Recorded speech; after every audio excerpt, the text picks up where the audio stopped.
dari kampus Akubang atau dari LPK Akubang akan memulai kegiatan pagi hari ini. Terima kasih banyak Bapak Ibu yang sudah hadir tepat waktu di Zoom meeting kita pagi hari ini. Walaupun belum semuanya yang hadir tepat waktu ya, tapi kita sudah memberikan toleransi waktu 15 menit. Jadi kita akan mulai saja webinar kita pagi hari ini. Dan Bapak Ibu, webinar bersama dengan Kantor Wilayah DJP Provinsi Bali, KPP Denpasar Timur, ini sudah yang kesekian kali kami lakukan untuk memberikan pemahaman yang lebih baik lagi kepada kita semuanya sebagai wajib pajak. Sebelum saya memulai kegiatan pagi hari ini, izinkan saya memperkenalkan LPK Akubang. Mungkin ada di antara Bapak Ibu yang masih bingung, ini Akubang ini sekolah atau bank atau apa gitu ya. Karena banyak sekali yang menyangka, mengira bahwa Akubang ini adalah perbankan atau lembaga keuangan. Nah, Bapak Ibu, Akubang ini adalah lembaga pelatihan kerja. Kami sudah berdiri sejak tahun 2014 yang fokus utama kami adalah melatih, kemudian mensertifikasi dan menempatkan peserta latih kita di berbagai industri. Dan untuk LPK Akubang ini kami memang berfokus kepada financial industry, terutama pembelajaran untuk keuangan. Ada akuntansi dan juga perpajakan seperti yang hari ini kita akan sama-sama update ilmunya ya Bapak Ibu ya. Nah, program-program kita itu ada banyak sekali Bapak Ibu. Selain di bidang keuangan, kita juga melakukan pelatihan-pelatihan untuk pengembangan SDM dari berbagai industri. Mulai dari kemampuan yang basic, misalnya komunikasi, kemudian service excellence, sampai kemudian kepada kemampuan-kemampuan hard skill. Apakah itu misalnya leadership, kemudian pengelolaan kredit bermasalah, kemudian pelayanan perbankan yang lainnya, kemudian manajemen risiko dan sebagainya dan sebagainya. Itu untuk pengembangan SDM. Nah, sementara program kita yang lainnya, kita juga memiliki program kerjasama dengan kampus Universitas Triyatma Mulia yang ada di Dalu, di mana kita melaksanakan kegiatan program eh, sarjana atau S1 gitu ya. Sarjana Strata 1 atau program S1 khusus untuk prodi akuntansi dan prodi manajemen. Seperti biasa, kelebihan atau hal yang bisa kita tawarkan untuk di Akubang karena agak sedikit berbeda programnya. Kalau program sarjananya tetap sama seperti di kampus pusat, di Dalung, di Triyatma Mulia. Nah, untuk di Akubang sendiri akan mendapatkan berbagai sertifikasi kompetensi untuk menyiapkan mahasiswa-mahasiswi kita siap kerja. Dan program andalan kita yang lainnya yang akan dibuka nanti di bulan September 2025 ini memasuki batch ke berapa ya? 34. Jadi angkatan yang ke-34 itu adalah brevet A dan brevet B khusus untuk perpajakan. Jadi kalau Bapak Ibu ingin tahu lebih detail tentang program-program kita, bisa follow akun Instagram kita di Akubang Kampus, atau bisa di Facebook juga, atau bisa kunjungi juga website kita di www.akubangkampus.ac.id, atau bisa chat saja sekarang gitu ya. Ada teman-teman di belakang layar yang nanti akan membantu Bapak Ibu. Oke, hari ini sekali lagi saya mewakili kampus Akubang berterima kasih banyak kepada narasumber kita hari ini, karena kalau tidak ada support dari beliau-beliau yang ada di DJP itu ya, mungkin kegiatan ini agak kurang bisa kita lakukan gitu ya. Nah, Bapak Ibu, Akubang sudah memiliki MOU dengan kantor wilayah DJP Provinsi Bali, khususnya KPP Denpasar Timur, dan kami berkomitmen untuk selalu memberikan informasi-informasi terkait tentang perpajakan. Dan hari ini temanya adalah ketentuan pelaporan PPH, PPN, PPNBM, dan Bea Materai dalam rangka pelaksanaan sistem inti administrasi perpajakan. Nanti silakan saja berkomunikasi langsung, berdiskusi dengan narasumber kita. Dan saya akan menyapa, ada dua orang narasumber hari ini Bapak Ibu. Yang pertama saya akan menyapa dulu Bapak Reza Permana. Beliau adalah penyuluh pajak yang akan memberikan banyak informasi kepada kita. Dan kemudian yang kedua adalah Ibu Nikade Suryaningsih. Beliau juga penyuluh pajak. Selamat pagi Bapak Ibu, Pak Reza dan Ibu Suryaningsih. Selamat pagi, Bu Vina.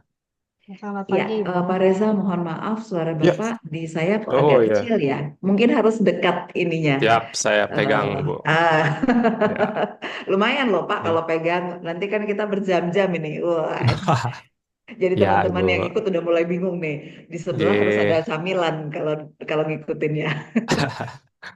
Ya, G. Pak Reza dan Ibu Suryaningsih, sekali lagi terima kasih banyak sudah membantu kami untuk menyebarkan informasi yang benar tentang perpajakan ya Pak ya. Terutama tentang tentang materi kita hari ini adalah ketentuan pelaporan PPh, PPN, dan PPNBM dan Bea Materai dalam rangka pelaksanaan sistem inti administrasi perpajakan. Saya yakin nanti teman-teman yang mengikuti webinar ini pasti akan mendapatkan insight lebih dalam lagi tentang apa yang mungkin sudah sering dilakukan oleh Bapak Ibu, atau mungkin ada hal yang baru juga. Kita akan sama-sama menyimak hari ini. Begitu ya, Pak Reza dan Ibu Suryaningsih ya. G, Iya, G, Bu Ya, Vina. gitu, Bu. oke. Bapak Ibu, karena materi ini cukup padat, dengan dua pembicara kita yang sangat luar biasa, kita akan segera mulai saja dan dan bila memang ada pertanyaan, mungkin bisa di chat dulu di kolom chat supaya nanti bisa didiskusikan, dibahas oleh dua narasumber kita. Begitu ya. Baik, teman-teman, selamat mengikuti webinar hari ini. Terima kasih banyak sekali lagi dan kesempatan ini, panggung ini saya serahkan kepada Pak Reza untuk memulai webinar kita pagi hari ini. Silakan Pak Reza. Baik, terima kasih, Bu Vina. Ya, izin untuk co-host mungkin atau hostnya boleh untuk mulai share screen aja. Kita langsung aja. Ya, sambil disiapkan screen-nya. Ya, baik. Sebelumnya perkenalkan, mungkin di sini sudah. Tadi saya dengar video pembukaannya dan lain sebagainya, itu rata-rata udah brevet A dan brevet B, jadi tentu akan lebih mudah. Jadi kalau kita di Fiskus itu sudah sefrekuensi nih bahasanya. Jadi kita Ya, tidak mengulang betul. lagi terkait apa namanya istilah dan lain sebagainya.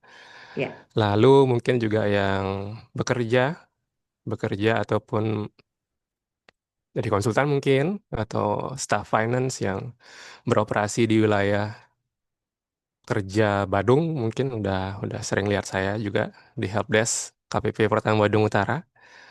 Oke. Terus saya juga termasuk yang baru tahu Bu, ternyata aku bank bukan bank. Iya. Untung dijelasin sama Bu Vina. Oke, iya, baik. betul. Baik, kita mulai. Nah, terkait Silahkan. terkait dengan materinya, hari ini kita Hmm, lebih banyak akan membahas terkait dengan Peraturan Dirjen Pajak nomor 11 2025. Memang tentang PPN, tapi sebelumnya saya diinfokan khususnya terkait dengan faktur nih. Jadi kita oke. akan perdalam dulu tentang faktur pajaknya, mungkin nanti PPNBM dan bea materai ataupun pelaporan SPT-nya kita ada lanjutkan kalau memang ada waktu ataupun nanti di webinar berikutnya, Bu Pinanggi. Ya, Ya, siap boleh Pak Reza. dilanjutkan aja untuk host. Baik, faktur pajak boleh next. Nah, ini dia. Sebenarnya latar belakang atau yang melatari terkait dengan Per 11 ini adalah Cortex itu sendiri atau Cortex DJP. Mungkin di awal tahun Bapak Ibu, di akhir tahun bahkan, dikejutkan dengan cara menghitung PPN yang harus dikali 11/12 dan lain sebagainya. Lalu di awal tahun langsung beralih ke Cortex. P-fakturnya menjadi tidak terpakai dan lain sebagainya. Lalu Cortex ini memerlukan dasar hukum atau kita bilangnya petunjuk teknis gitu ya. Nah, kemudian petunjuk teknis terakhir terkait dengan faktur itu adalah Per 3/2022 yang sebagaimana diubah Per 11 2022. Nah, itu belum belum mengatur tuh terkait dengan implementasi Cortex sehingga diperlukanlah payung hukum ya untuk memberikan kepastian hukum kemudahan administrasi, pelayanan, dan nanti bisa lihat kalau dilihat nanti di download pernya di googling aja, itu nanti pernya cukup sangat-sangat jelas gitu ya, rinci, rigid, lalu juga terkait dengan contoh kasus dan lain sebagainya, lampirannya juga sudah mencakup hampir semua yang diperlukan untuk tahu terkait dengan faktur tuh faktur pajak sekarang di DJP dikoreksi harusnya seperti apa sih gitu ya. Oke, next. Nah, kalau dibuka itu apa namanya? Pernya mungkin akan beratus-ratus halaman gitu ya, yang mana kita akan coba selesaikan ya dalam 1,5 jam. Jadi Bapak Ibu boleh dipersiapkan. Jadi sebenarnya isinya itu nanti kurang lebih adalah biasa ya ketentuan umum, mengatur tentang definisi, lalu kewajiban saat pembuatan faktur tuh kapan sih gitu ya. Terus keterangan dalam faktur, secara ngisi fakturnya itu sekarang gimana? Apakah sama dengan yang di e-faktur desktop dulu? Nah, terus bentuknya, lalu kalau pembetulan penggantian, nah ini sering-sering salah juga ya. Kalau saya salah nominal, saya harus batal atau ganti ya? Kalau saya salah nama nama pembeli, saya harus ganti atau batal ya? Nah itu nanti kita akan bahas.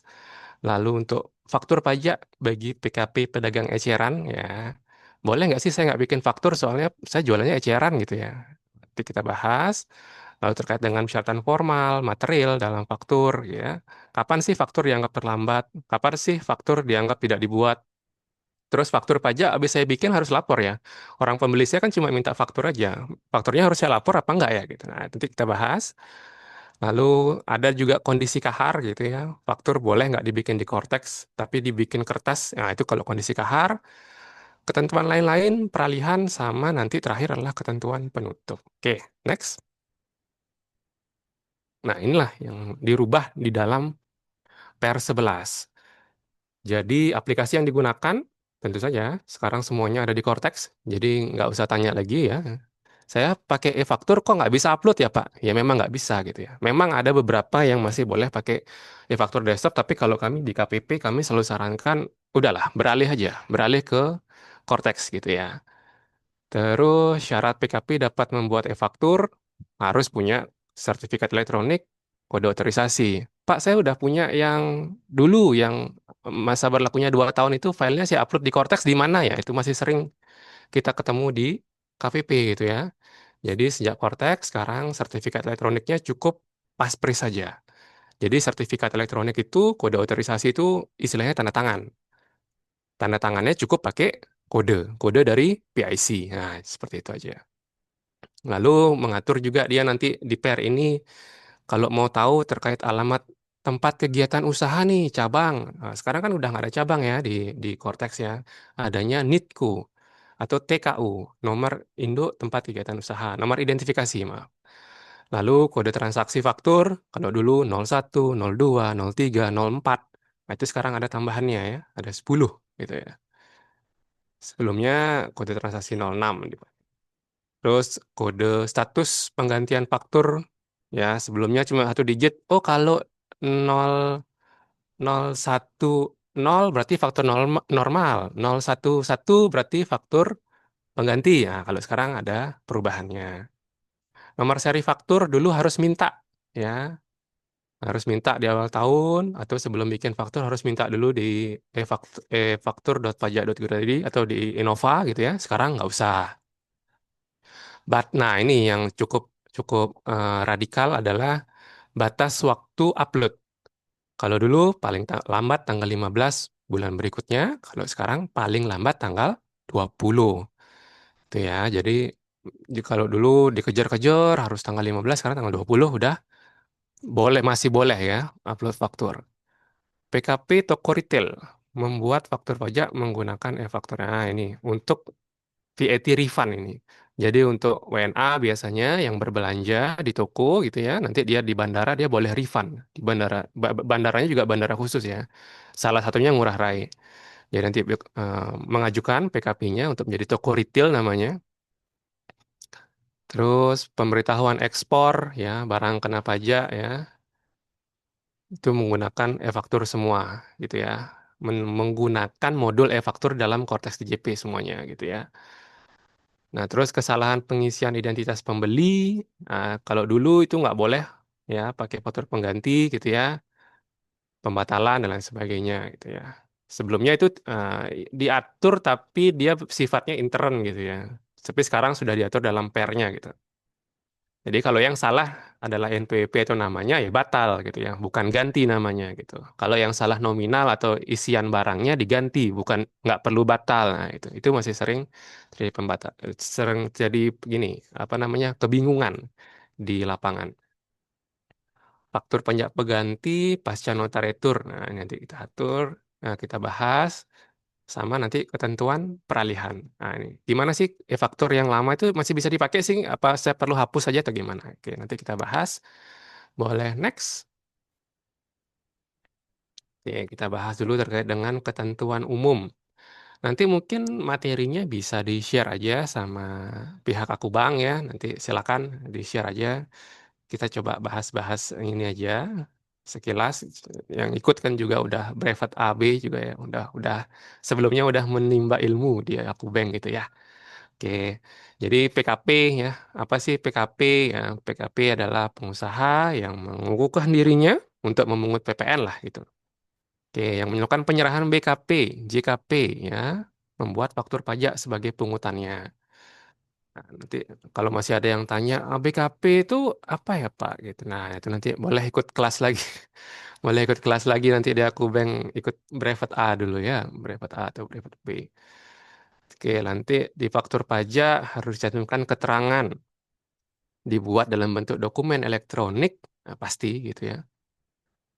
PKP boleh melakukan pembetulan atau penggantian dan pembatalan faktur pajak.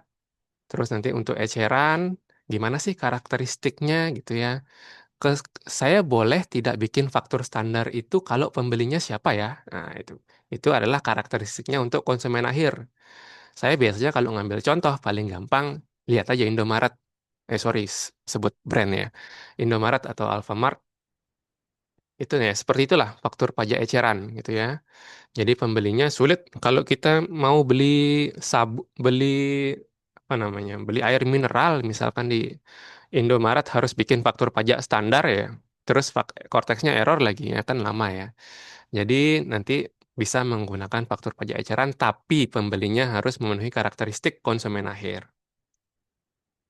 Apa sih karakteristiknya itu diatur dalam PR11 juga. Nanti bisa dicari di find aja, Control F aja, karakteristik konsumen akhir gitu. Faktur pajak harus memenuhi persyaratan formal dan material. Nah, ini juga. Jadi hanya setelah bikin faktur harus dicek juga tuh memenuhi syarat formal atau materialnya udah oke belum. Jangan sampai nanti udah bikin faktur jalan setahun, habis itu diperiksa sama auditor kita, ternyata persyaratan formal materialnya nggak memenuhi tuh. Nah, tidak diakui, akhirnya kena sanksi 1% DPP, nah, kolaps juga nanti usahanya nanti. Faktur pajak wajib dilaporkan dalam SPT. Nah, ini juga tadi. Jadi sekarang bikin faktur, jangan cuma buka faktur aja, ya. Buka faktur, buka faktur, buka faktur, nggak lapor. Nah, itu juga harus dilaporkan transaksinya. Nanti SPT PPN-nya juga menjadi dasar, misalkan untuk teman-teman di sini, untuk melakukan ekualisasi SPT tahunan gitu ya, sebagai bahan untuk AR juga nanti, misalkan SP2DK dan lain sebagainya. Nah, ini terkait dengan keadaan kahar, faktur pajak dalam bentuk formulir kertas dapat dibuat. Nah, tapi ada ketentuan khususnya ya. Oke, next. Oke, nah ini kapan harus bikin faktur? Wajib bikin faktur kalau melakukan penyerahan, penjualan ya, barang, jasa, ekspor barang tidak berwujud gitu ya, atau ekspor jasa ke luar negeri. Faktur dibuat saat penyerahan ya, bisa di-highlight yang berwarna merah saat penyerahan, saat penerimaan pembayaran, ya, saat penerimaan pembayaran termin, saat ekspor atau saat lain yang diatur berdasarkan PMK tersendiri. Karena nanti untuk beberapa jenis ada yang diatur dengan PMK tersendiri, tapi poinnya ada 4 ini ya. mana yang lebih dulu terjadi gitu ya. Penyerahan dulu apa terima uang pembayaran dulu? Penyerahan dulu apa bayar DP dulu? Nah, ketika seperti itu bayar DP duluan, ya nanti bikin fakturnya ya saat itu gitu ya, saat dokumen penagihan diberikan. Oke, next. Nah, ini gabungan. Ini kalau transaksinya banyak, ya, transaksinya banyak, PKP dapat membuat faktur gabungan. Satu faktur, tapi dengan kondisi, nah, dalam kurung, kondisi kode transaksinya sama. Kalau 04, ya 04 semua. Meliputi seluruh penyerahan yang dilakukan kepada pembeli atau penerima jasa yang sama dalam satu bulan kalender. Transaksinya misalkan ke toko A, tanggal 1, tanggal 5, tanggal 15, tanggal 25, tanggal 30, tanggal 31. Itu kalau mau digabung, fakturnya jadi satu tanggal 31, boleh. Gitu ya. Jadi dibuat paling lambat pada akhir bulan penyerahan. Gitu ya. Dalam hal terdapat pembayaran, baik sebagian maupun seluruhnya, sebelum penyerahan. Jadi terima duitnya dulu gitu ya. Faktur pajak gabungan tetap paling lambat dibuat pada akhir bulan. Nah, jadi terima DP-nya dulu, barangnya besok misalkan baru surat jalannya jalan tanggal 5, tanggal 10, tanggal 15 gitu ya. Akhir bulan, nah itu digabung kalau pembelinya sama gitu ya. Dalam hal PKP, melakukan penyerahan wajib pajak dengan menggunakan lebih dari satu kode. Nah, ini misalkan satu kode, misalkan ada yang 04, ya, ada yang 07 mungkin gitu ya, transaksinya ditanggung pemerintah atau 08 dibebaskan gitu ya, kodenya. Nah, berarti faktur pajak gabungannya dibuat untuk kode transaksi yang sama. 04 kumpulin 04, 07 kumpulin 07, 08 kumpulin 08 gitu ya. Terus contoh kasusnya lihat nanti di lampiran D angka 1 poin A per 11. Jadi per 11 itu di lampirannya ada contoh kasus gitu. Faktur, nah ini cuma ada pengecualiannya nih gabungan ini. Tidak dapat dibuat untuk yang mendapatkan fasilitas tidak pungut gitu ya. Oke, kawasan tertentu ya. Tapi itu tidak dimungut kawasan tertentu aja. Oke, next. Nah, ini contoh nanti bisa dilihat aja. Next. Ini lagi gabungan tadi sudah saya jelaskan. Next. Nah, ini dia. Keterangan. Ini yang sering luput dari teman-teman yang bikin faktur. Baru ketar-ketir panas dingin waktu pembahasan di ruang pembahasan sama auditor. Ya, sama auditornya langsung dicecar, ditembak. Bapak nggak isi ini, nggak isi ini, nggak isi ini, nggak isi ini. Nah, itu udah keringet dingin dah itu. Nah, keterangan minimal dalam faktur pajak, ya, faktur pajak itu harus dicantumkan nama alamat NPWP yang menyerahkan. Ini udah otomatis. Ya, di Cortex sekarang ini hampir semuanya otomatis lah. Identitas pembeli, oke. Nama alamat NPWP untuk yang WP badan atau instansi pemerintah. Nah, kalau Bapak Ibu yang menggunakan Cortex sekarang cukup input NPWP 16. Klik enter atau tab di keyboard, otomatis data isiannya terprofil.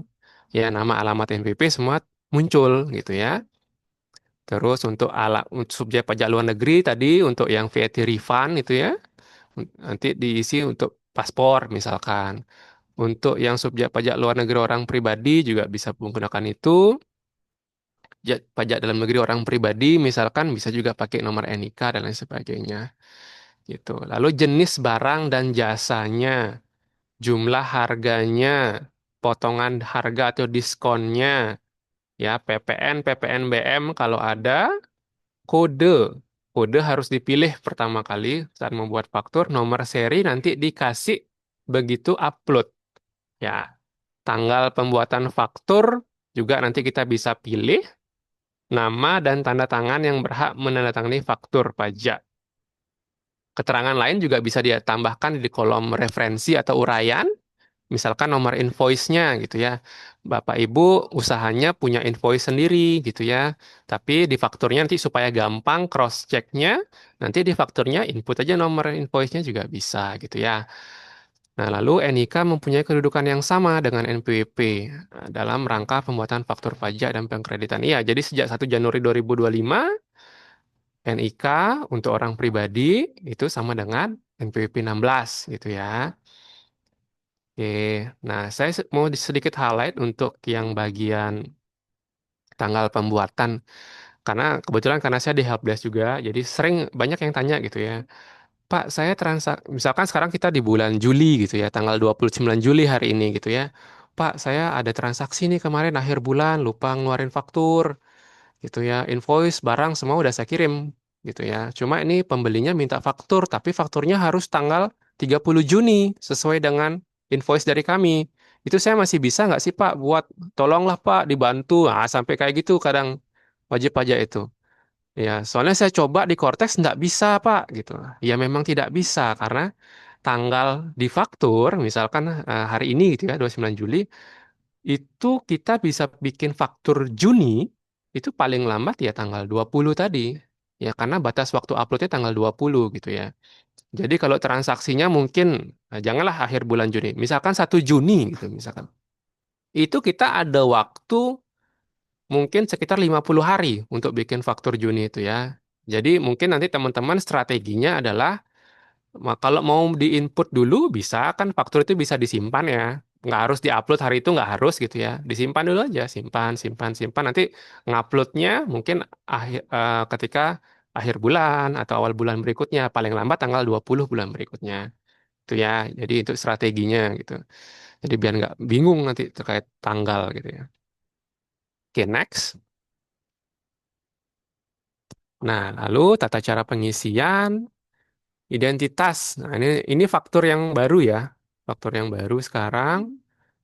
Ini identitasnya nanti di atas sini nama PKP-nya, nama penjualnya gitu ya. Nomor seri nanti otomatis dikasih. Nah, ini yang baru nih yang ada tanda new-nya. Oke. Sekarang di atas ini juga muncul dia ya, identitas tambahan namanya, TKU-nya. Ya, jadi TKU-nya muncul di sini. Berisi nomor ID TKU juga. Oke. Ya, tambahan. Jadi supaya nggak bingung nanti. Pembelinya misalkan masih punya contoh e-faktur yang lama, begitu dikasih e-faktur Cortex, bingung nanti penjualnya dituduh, wah ini palsu ya fakturnya gitu ya. Pernah kejadian, pernah gitu ya. Awal-awal implementasi kemarin, jadi memang ada identitas tambahan, tapi selama faktur tersebut dikeluarkan di Cortex, harusnya itu bisa dipastikan validitasnya gitu ya. Oke, next. Nah, ini contoh pengisian ya default gitu ya. Nanti bisa dicek lagi. Oke, kita next aja nih kalau contoh pengisian ya. Next. Nah, ini untuk keterangan. Oke, data pengisian identitas. Identitas umum ya, masih sama. Wajib diisi sesuai dengan nama, alamat, nomor paspor yang sebenarnya. Kalau pembelinya orang asing nih, kalau yang punya usaha di daerah-daerah wisata kayak Sanur gitu ya.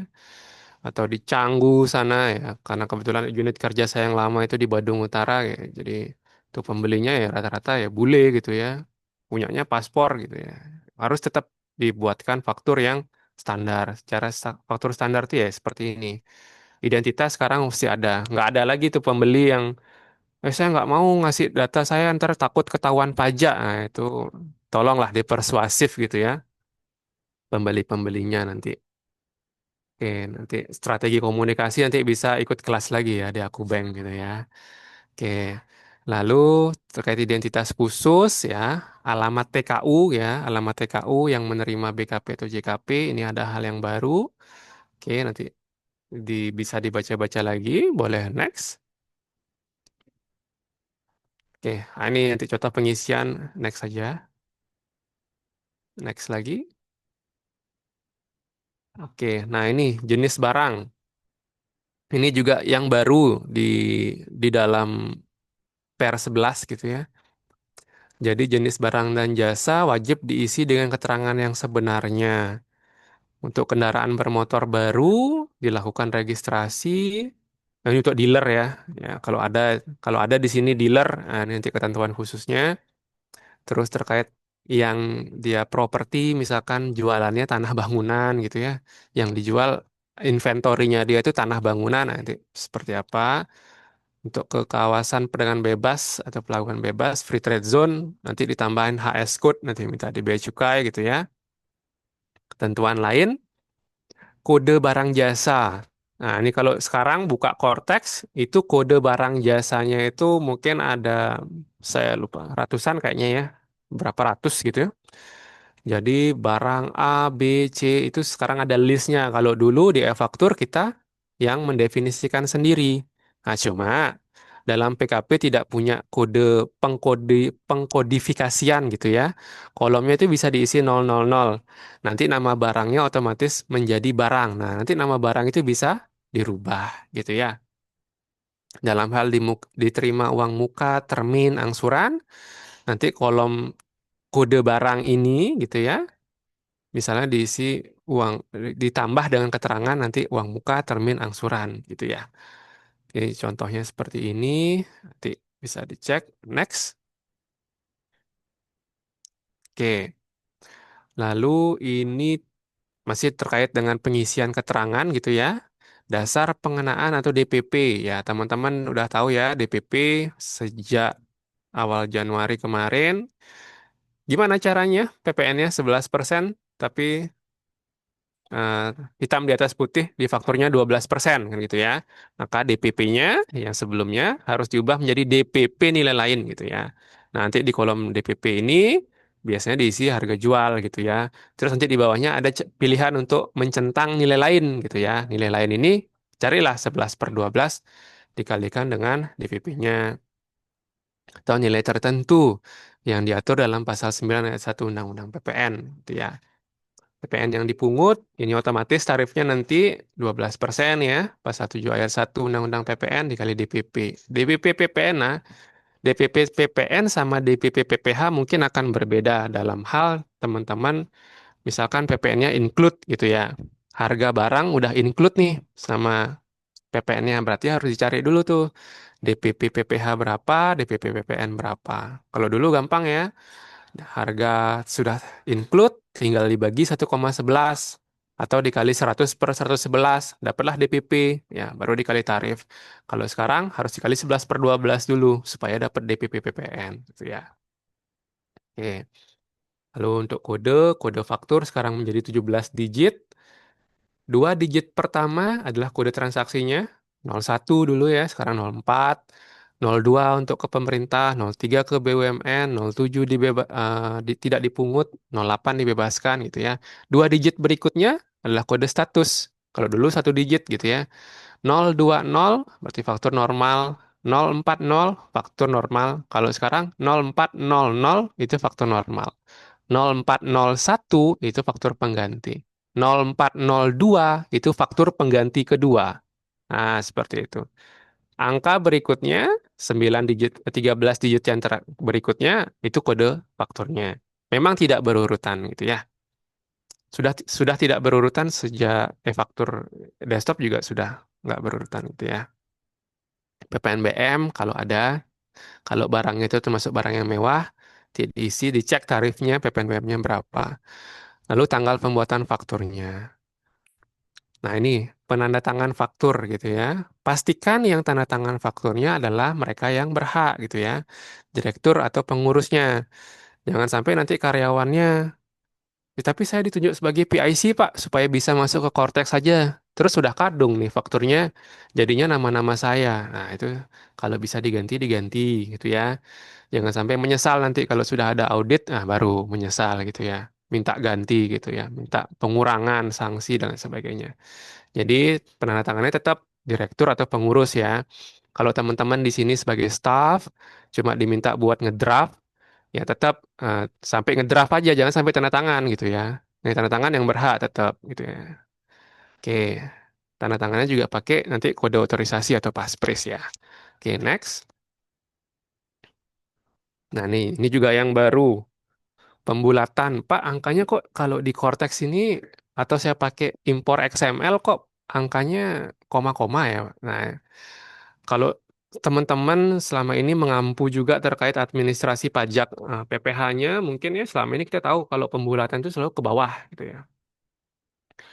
Pembulatan ribuan ke bawah malah kalau di SPT tahunan gitu ya. Nah, cuma kalau di PPN gitu ya, untuk jumlah atau angka DPP, PPN, nominal PPN-nya, nominal PPNBM-nya, itu nanti dia kalau dia desimal 0,5 itu dibulatkan ke bawah. Kalau lebih dari sama dengan 0,5 bulatannya ke atas. Nah, contohnya di bawahnya nih.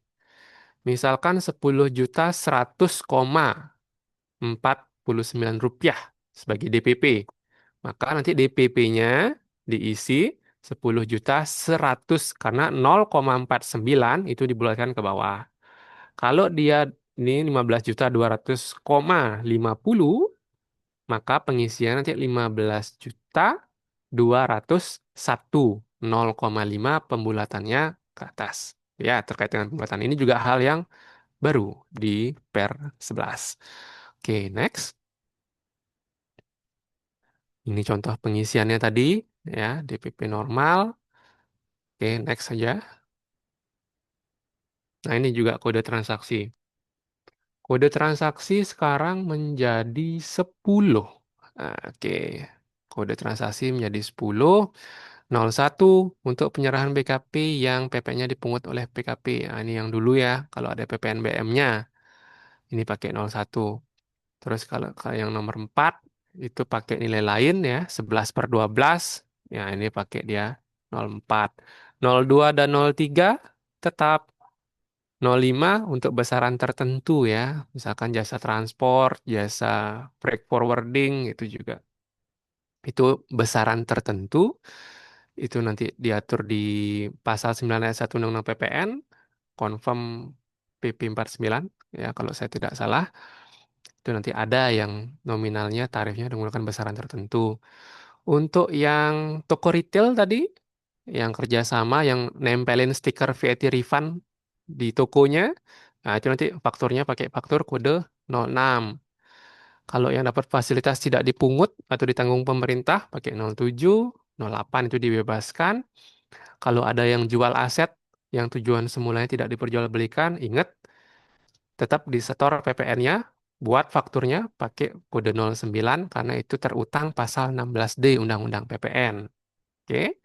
Nah, ini yang baru adalah kode 10 dulu cuma sampai 9.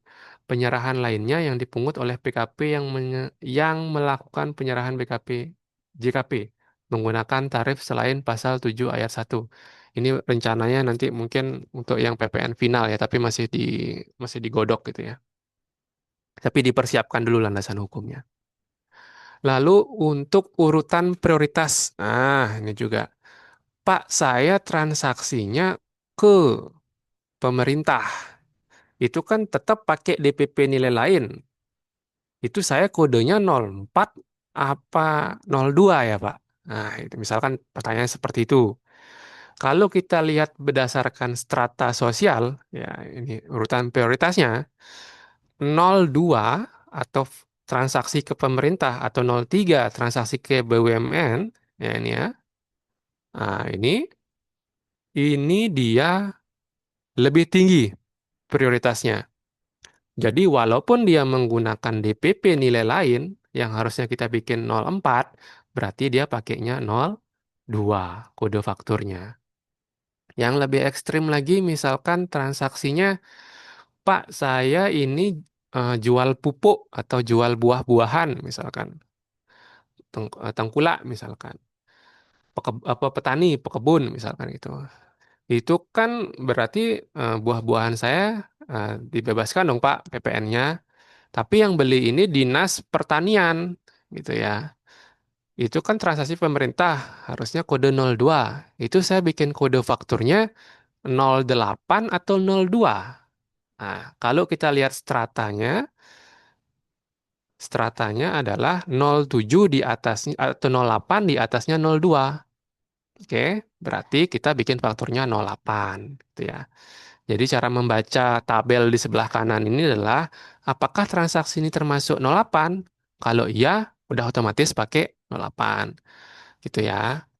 Jadi dia melihat stratanya dari atas ke bawah gitu ya.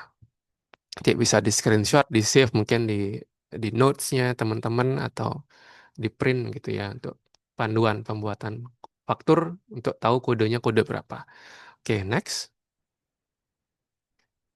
Oke, untuk transaksi teman-teman yang pakai mata uang asing gitu ya, berarti perhitungan PPN-nya atau PPNBM-nya harus dikonversi ke dalam satuan mata uang rupiah menggunakan kurs yang ditetapkan dalam KMK yang berlaku. Cara tahu KMK mana yang berlaku, silahkan buka websitenya Kementerian Keuangan ya, atau cari aja kurs KMK saat ini di googling ya. Tuh, nanti dia berlakunya sebulan sekali nanti terbit KMK yang baru gitu ya. Jadi bulannya disesuaikan. Untuk faktur pengganti, kursnya juga digunakan adalah kurs KMK yang berlaku pada saat faktur pajak yang diganti pertama kali seharusnya dibuat. Ya, gitu. Tetap berlaku. Kapan-kapan bikin fakturnya, cek KMK-nya di bulan itu kursnya berapa. Bukan kurs BI, bukan kurs jual, kurs beli, tapi kurs KMK gitu ya. Oke, next. Oke, bentuk faktur pajak gitu ya, berbentuk dokumen elektronik sekarang semua faktur pajak gitu ya. Atau kita bilangnya e-faktur ya.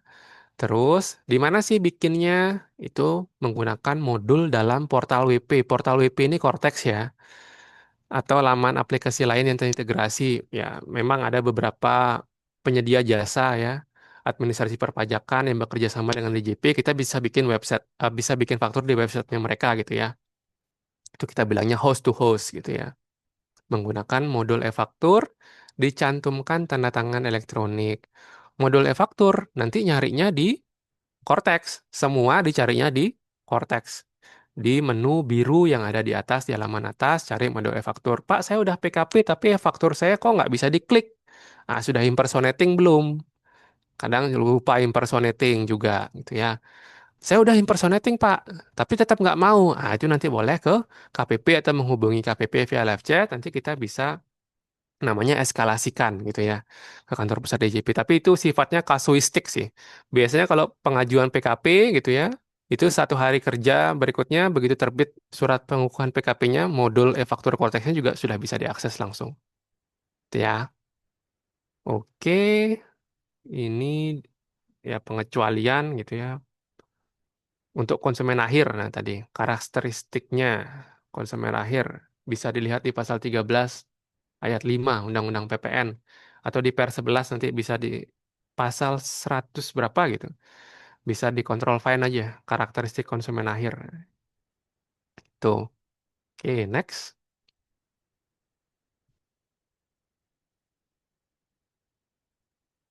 Nah, ini dia. Tampilan e-faktur dalam bentuk PDF. Nah, oke. Inilah faktur yang di Cortex. Tidak wajib dicetak ya karena begitu e-fakturnya diupload berhasil penjual berhasil mendownload PDF. Saat itu juga fakturnya bisa di-download PDF-nya di waktu yang sama oleh pembeli. Tidak perlu di email, tidak perlu di WA, tidak perlu di print apalagi gitu ya. Cuma kalau memang untuk kepentingan administratif mau di print ya boleh-boleh aja gitu ya. Disediakan tombolnya. Oke, next.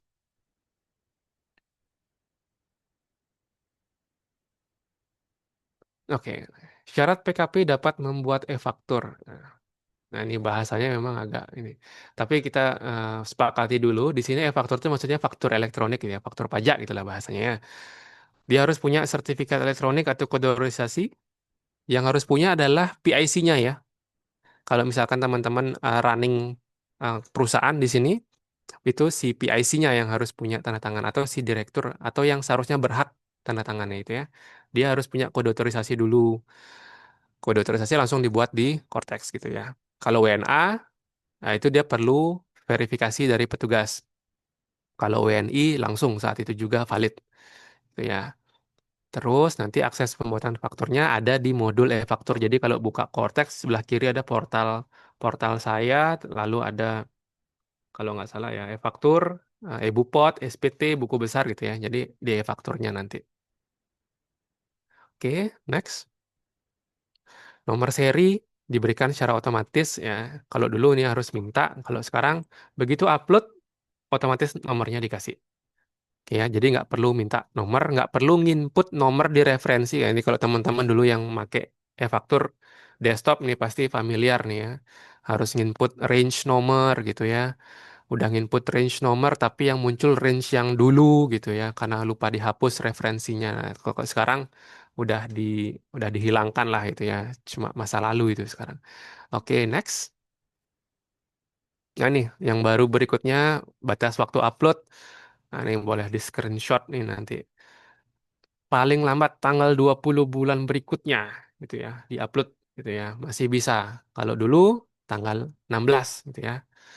Lewat tanggal 16 lupa ngupload, ya telat fakturnya. Siap-siap 1% dari DPP sanksinya gitu ya.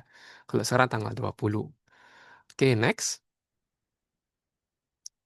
Nah, ini contoh kasus batas waktu. PTH merupakan PKP melakukan penyerahan tanggal 11 September. Oh, kok. Ya, 11 September. Membuat e-faktur tanggal 11.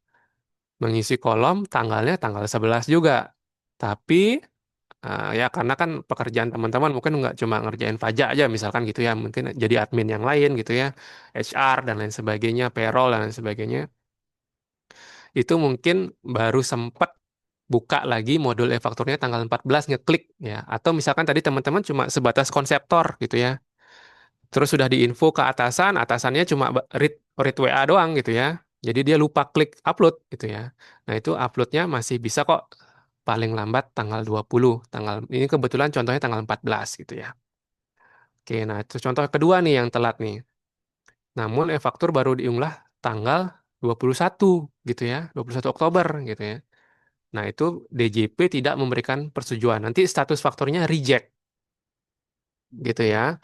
Kalau dia reject, ya udah fakturnya dianggap tidak sah.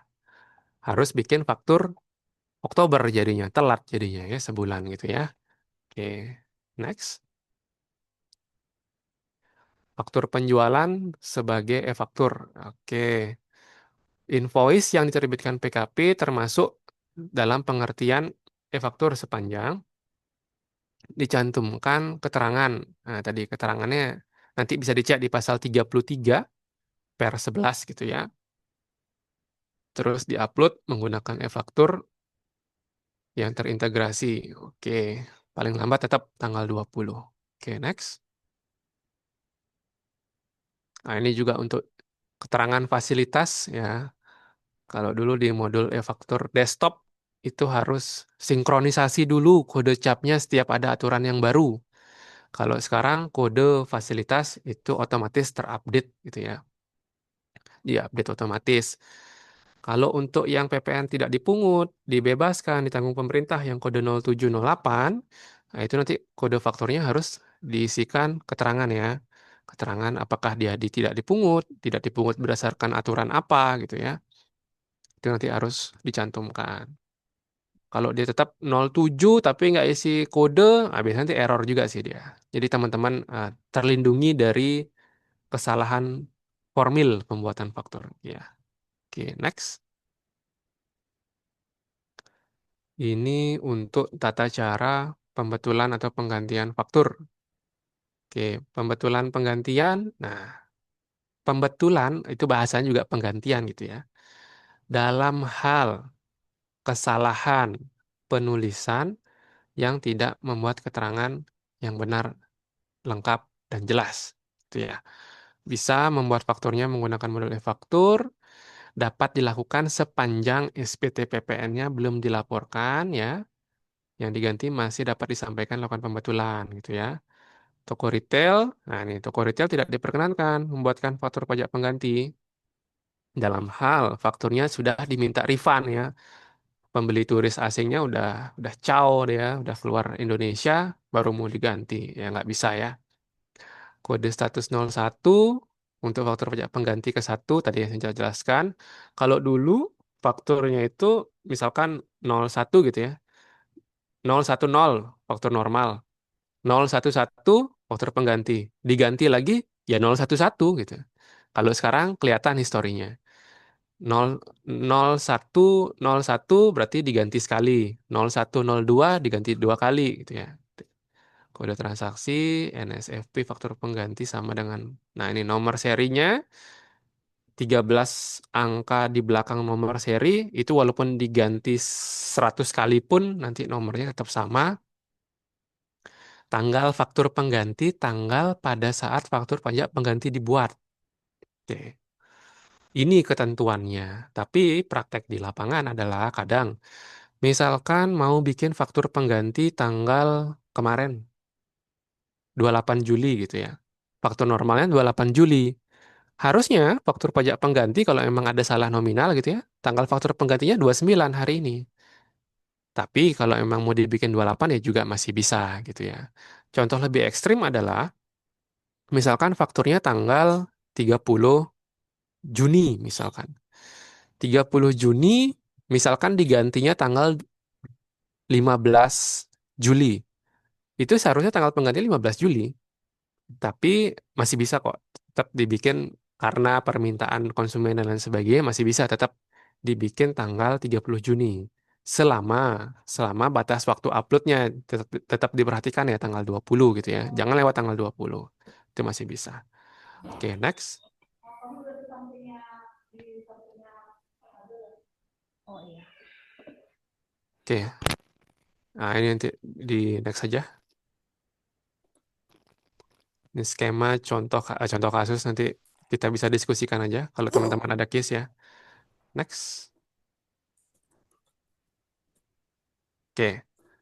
Untuk pembatalan faktur, nah ini pembatalan dilakukan dalam hal transaksinya batal ya. Transaksinya batal atau misalkan kesalahannya itu kesalahan NPWP gitu ya. Jadi kalau misalkan kesalahan NPWP sekalipun itu dianggap ya berarti itu transaksinya bukan sama dia gitu ya. Jadi transaksinya harus batal dulu, kita bikinkan faktur yang baru gitu ya. Termasuk dalam kesalahan identitas pembeli. Jadi nama NPWP kalau salah batal ya. Kalau detail barang salah ganti. Nah, itu. Jadi dipegang itunya konsep konsep ganti dan batalnya itu ya. Oke, next. Oke, untuk yang eceran mungkin nanti dilanjut oleh Ibu Kadek Suryaningsih, rekan saya. Apakah sudah on mic? Oke, baik Pak Reza. Oke, lanjut. Nanti teman-teman bisa kalau ada pertanyaan tulis aja di kolom komentarnya, kita nanti perbanyak diskusi aja ya. Oke, kita coba selesaikan dulu materinya nih yang padat ini. Silakan Ibu Kadek. Oke, terima kasih Pak Reza. Selamat pagi dulu ya, teman-teman yang sudah bergabung pada webinar Aku Bank pada pagi hari ini. Jadi, perkenalkan, saya Suryaningsi. Saya salah satu penyuluh juga di KPP Pratama dan Pasar Timur. Jadi rekan ya, satu rekan dengan Pak Reza. Baik Bapak Ibu, tanpa berlama-lama lagi, karena materi cukup padat, kita lanjut saja nih.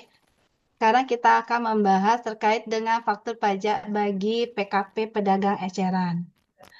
Nah, PKP di sini yang menyerahkan BKP atau JKP kepada konsumen akhir. Nah, ini termasuk juga yang dilakukan oleh PMSE. Ini dikategorikan sebagai PKP pedagang eceran. Dan ketentuan pedagang eceran itu tidak ditentukan berdasarkan KLU. Namun transaksi terakhir. Jadi pedagang eceran adalah dia memanfaatkan BKP dan JKP itu langsung ya, dan tidak digunakan dalam proses usaha selanjutnya. Itu yang terkait dengan konsumen akhir, termasuk juga ketika yang melakukan itu adalah PMSE. Nah, kalau PMSE ini bisa ke bukan konsumen akhir maupun ke konsumen akhir. Namun ketika dia tergolong sebagai PMSE, maka semua transaksinya itu dianggap sebagai konsumen akhir dan bisa menerbitkan uh, faktur pajak bagi pedagang eceran. Untuk PKP pedagang eceran ini dapat membuat faktur pajak eceran tanpa mencantumkan identitas pembeli serta nama dan tanda tangan penjual. Namun demikian, ini patut mencantumkan paling sedikit nama, alamat, dan NPWP yang melakukan penyerahan BKP atau JKP, jenis barang atau jasa, jumlah harga jual atau penggantian dan potongan harga, PPN dan PPNBM yang dipungut, dan kode, nomor seri, dan tanggal pembuatan faktur pajak. Nah, hal yang baru yang diatur pada Per 11 ini adalah nama dan alamat NPWP diisi sesuai dengan nama, alamat NPWP tempat pengukuran PKP. Namun dapat juga mencantumkan keterangan berupa alamat tempat kegiatan usaha yang diadministrasikan dalam sistem administrasi DJP, dan ini sifatnya masih opsional. Jadi misalkan penjual terdaftar di DJP itu di alamat A, namun yang melakukan penyerahan barang itu adalah di tempat kegiatan usahanya yang beralamat di B. Jadi dua-dua ini bisa dimasukkan ke dalam faktur pajak eceran. Tapi untuk yang B ini sifatnya masih opsional ya. Jadi boleh dimasukkan, boleh juga tidak. Seperti itu. Kemudian PPN atau PPN yang dipungut dapat termasuk dalam harga jual atau penggantian atau dicantumkan terpisah dari harga jual dan penggantian. Dan kode dan nomor seri faktur dapat ditentukan sendiri sesuai dengan kelaziman usaha PKP pedagang eceran. Jadi ini adalah 3 hal baru yang ditambahkan dan diatur di Per 11. Oke, lanjut.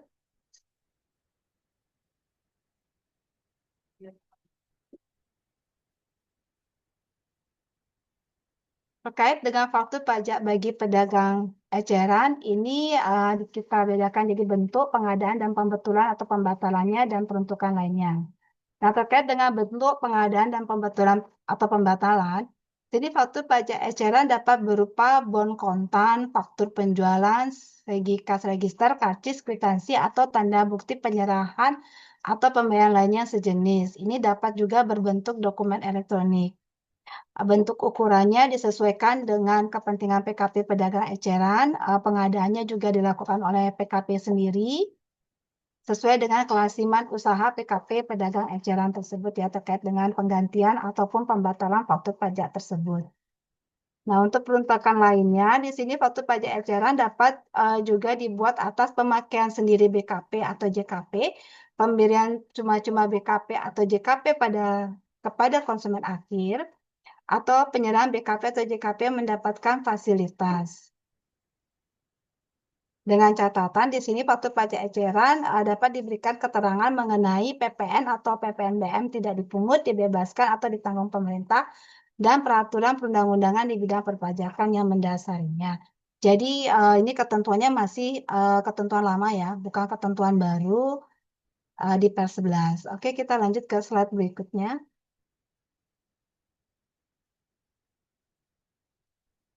Untuk pengecualian faktur pajak bagi pedagang eceran, yaitu PKP pedagang eceran yang melakukan penyerahan BKP tertentu atau JKP tertentu kepada konsumen akhir wajib membuat e-faktur. Ini penyerahannya yaitu terkait dengan penyerahan atau penyewaan angkutan darat, angkutan air, tanah, dan atau bangunan, angkutan udara, atau penyerahan terkait dengan senjata api dan peluru senjata api. Jadi ketika melakukan penyerahan BKP atau JKP tertentu ini, walaupun diserahkan kepada konsumen akhir, di sini PKP wajib membuat faktur pajak standar pada e-faktur ya, tidak bisa menggunakan faktur pajak pedagang eceran. Oke, slide selanjutnya. Persyaratan formal dan material. Jadi untuk pembuatan faktur pajak tersebut harus memenuhi persyaratan formal maupun persyaratan material. Jadi persyaratan formal bisa diisi dengan benar, lengkap, jelas. Ini sesuai dengan ketentuan ya, ketentuan-ketentuan yang diatur pada pasal 13 ayat 5 Undang-Undang PPN, pasal 13 ayat 5A maupun pasal 13 ayat 6A. Jadi perlu diperhatikan Bapak dan Ibu ketika membuat faktur pajak, kedua persyaratan ini harus dipenuhi, dan ketika dia harus memenuhi persyaratan material, maka harus diisi keterangan yang sebenarnya atau sesungguhnya mengenai penyerahan BKP dan atau JKP, ekspor BKP, berwujud, ekspor BKP tidak berwujud, ekspor JKP, impor BKP, atau pemanfaatan BKP tidak berwujud, dan atau pemanfaatan JKP dari luar daerah pabean di dalam daerah pabean. Sehingga jika persyaratan formal dan material sudah terpenuhi, maka fakturnya sah ya Bapak dan Ibu, tidak cacat lah secara ketentuan. Oke, lanjut ke slide selanjutnya.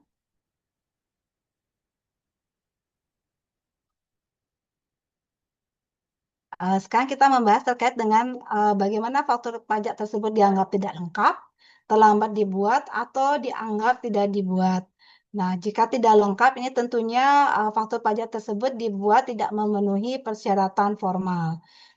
Misalkan nih, faktur tidak mencantumkan keterangan sebagaimana diatur pada pasal 33 pasal 11 tahun 2025, mencantumkan keterangan yang tidak sebenarnya atau sesungguhnya, atau berisi keterangan yang tidak sesuai dengan ketentuan pengisian keterangan sebagaimana diatur pada Pers 11 tahun 2025.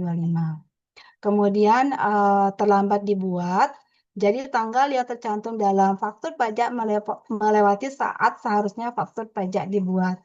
Jadi ini Bapak dan Ibu lihat dulu apakah pembayaran atau penyerahan yang mana lebih awal, maka faktur pajak harus sesuai dengan hal tersebut ya, supaya dianggap tidak terlambat dibuat. Jadi misalnya penyerahannya lebih dahulu dilakukan misalnya di tanggal 1 Juli, nah fakturnya juga dibuatnya tanggal 1 Juli. Kemudian ada juga di sini faktur pajak dianggap tidak dibuat. Di sini adalah faktur pajak melewati jangka waktu 3 bulan sejak saat faktur pajak seharusnya dibuat. Misalkan di sini transaksinya adalah 1 Juli, tetapi dibuatnya di masa Desember seperti itu. Nah, ini kan sudah melewati 3 bulan ya sejak saat faktur pajak tersebut harusnya dibuat. Jadi di sini faktur pajak dianggap tidak dibuat. Nah, PKP yang membuat faktur pajak tidak lengkap, terlambat membuat faktur pajak, dan atau dianggap tidak membuat faktur pajak, nanti akan dikenai sanksi pasal 14 ayat 4 Undang-Undang KUP. Dan PPN yang tercantum dalam faktur pajak yang dianggap tidak lengkap dan atau yang dianggap tidak dibuat merupakan pajak masukan yang tidak dapat dikreditkan. Next. Ini contoh faktur pajak tidak lengkap ya. Nanti bisa dibaca-baca untuk di slide-nya. Kita lanjut saja ke slide berikutnya. Ini juga faktur pajak terlambat dibuat dan tidak terlambat dibuat juga. Nanti Bapak Ibu silakan dibaca. Kita ke langkah selanjutnya. Oke, slide selanjutnya lagi. Kewajiban pelaporan faktur pajak. Jadi PKP yang membuat faktur pajak wajib melaporkan faktur pajak dalam SPT masa PPN pada masa pajak yang sama dengan tanggal pembuatan faktur pajak. PKP yang tidak memenuhi kewajiban melaporkan faktur pajak tersebut dikenai sanksi sesuai dengan ketentuan perundang-undangan di bidang perpajakan. Jadi di sini faktur pajak kan di state pada masa pajak yang sama dengan tanggal pembuatan faktur pajak. Jadi sesuai ya masa Januari dilaporkan di masa Januari. Nanti dilaporkannya di SPT masa PPM menggunakan aplikasi di Cortex. Lanjut ke step selanjutnya. Keadaan kahar. Nah, kalau keadaan kahar ini juga bukan hal yang baru ya pada Pers 11. Ini hanya terkait dengan redaksinya saja. Kalau dulu keadaan kahar itu di undang-undang atau di Pers sebelumnya itu menggunakan keadaan tertentu. Jadi di sini diubah menjadi keadaan kahar ya supaya lebih menyamakan dengan ketentuan-ketentuan lain menggunakan bahasa kahar. Jadi bahasa kahar ini pun adalah bencana alam, non-alam, bencana sosial ini harus ditetapkan oleh Direktur Jenderal Pajak terlebih dahulu. Di mana ketika dalam keadaan kahar, PKP ini bisa membuat faktur pajak dalam bentuk kertas hard copy. Nanti format dan tata cara penggunaan kode dan nomor seri faktur pajak dan faktur pajak berbentuk hard copy sama dengan format dan tata cara penggunaan kode dan nomor seri sebagaimana tercantum pada Pers 11, kecuali ditetapkan lain oleh DJP. Nah, hal yang penting di sini yang baru diatur juga dalam keadaan kahar, di mana membuat faktur pajak dalam bentuk hard copy adalah nanti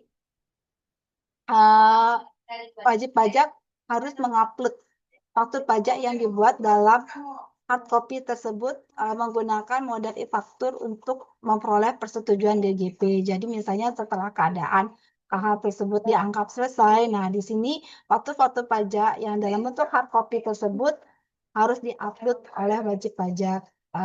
Di mana nanti batas waktu upload e-faktur yang paling lambat 20 bulan berikutnya tidak berlaku. Ini adalah poin baru yang diatur pada Per 11 tahun 2025. Oke, slide selanjutnya. Kita masuk ke ketentuan lain-lainnya. Jadi e-faktur yang telah diunggah atau diupload ke DJP menggunakan e-faktur dan telah memperoleh persetujuan DJP itu merupakan faktur pajak yang dibuat oleh PKP.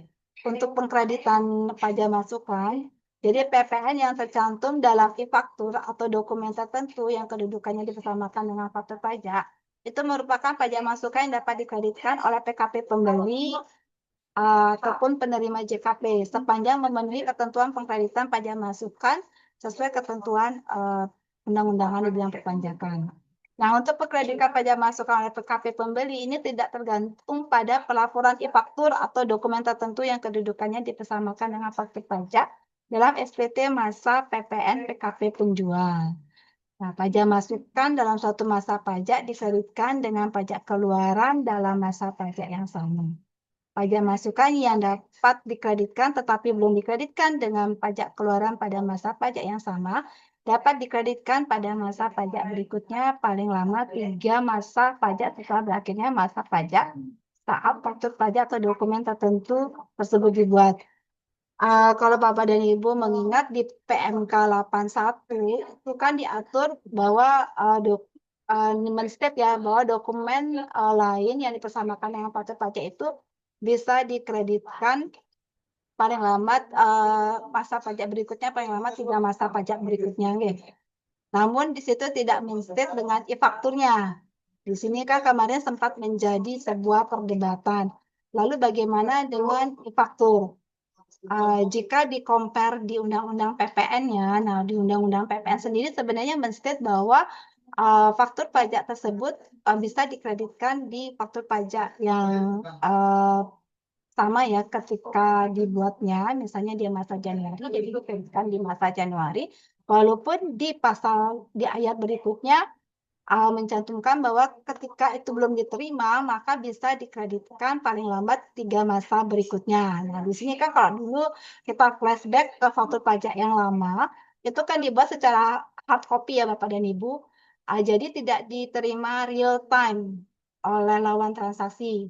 Maka masih ada klausul bahwa itu bisa dikreditkan 3 masa pajak sebelumnya. Nah, begitu PMK 81 keluar, di mana yang di-state hanya dokumen, nah menjadi pertanyaan bagaimana e-faktur.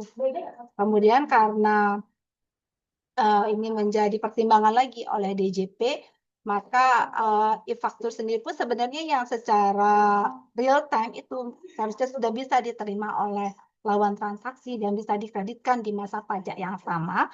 Ini masih direlaksasi ya, masih dibijaksanai, bisa dikreditkan 3 masa pajak setelah berakhirnya masa pajak dari faktur pajak tersebut dengan mempertimbangkan masukan-masukan dari wajib pajak bahwa wajib pajak ingin meneliti kembali apakah ini faktur pajaknya bisa dikreditkan atau tidak dikreditkan. Jadi perlakuannya nanti tetap sama ya Bapak dan Ibu ya antara e-faktur maupun dokumen tertentu itu paling lambat bisa dikreditkan 3 masa berikutnya setelah berakhirnya masa pajak dari e-faktur tersebut. Baik, kita lanjut ke slide berikutnya.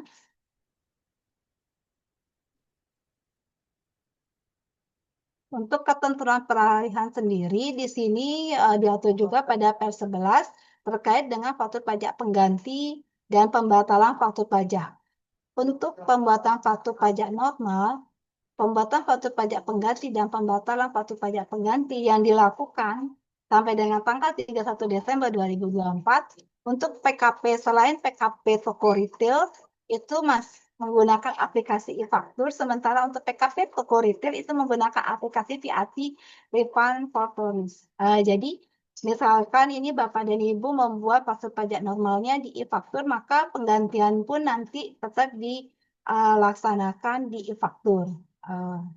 Seperti itu. Sementara yang kedua ini pembuatan faktur pajak pengganti dan atau pembatalan faktur pajak atau faktur pajak yang dibuat sampai dengan tanggal 31 Desember 2024 yang dilakukan sejak tanggal 1 Januari 2025.